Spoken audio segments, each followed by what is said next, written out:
ઊંઝા ઉમૈયા માતાજી સંસ્થાન આયોજિત સિયાબાગ કડવા પાટીદાર વાડી વડોદરા મહિલા સત્સંગ કીટ વિતરણ કાર્યક્રમ યોજાયો. વડોદરા સિયાબાગ વિસ્તારમાં ઉમૈયા માતાજીની વાડીમાં 60 ઉમૈયા સત્સંગ મંડળોની કીટ વિતરણ સમારોહ યોજાયો. આ પ્રસંગે ઓલ ઇન્ડિયા ઊંઝા સંસ્થાના મહિલા ચેરપર્સન ડોક્ટર જાગૃતિબેન પટેલ, માતાજી સંસ્થાના કારોબારી નરેન્દ્રભાઈ પટેલ, ઉર્મિલાબેન, વીણાબેન, હર્ષિદાબેન, નેહાબેન હાજર રહ્યા હતા. શ્રદ્ધાબેન બરોડાના કે જેમને આ સંપૂર્ણ આયોજનમાં ખૂબ જહેમત ઉઠાવી હતી.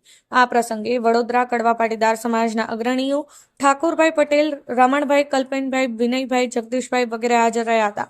ડોક્ટર જાગૃતિબેન પટેલે માતાજી સંસ્થાનની પ્રવૃત્તિઓ વિશે અને સત્સંગ મંડળો વિશે જાણકારી આપી હતી. નરેન્દ્રભાઈએ પ્રસંગોચિત ઉદ્બોધન કર્યું હતું.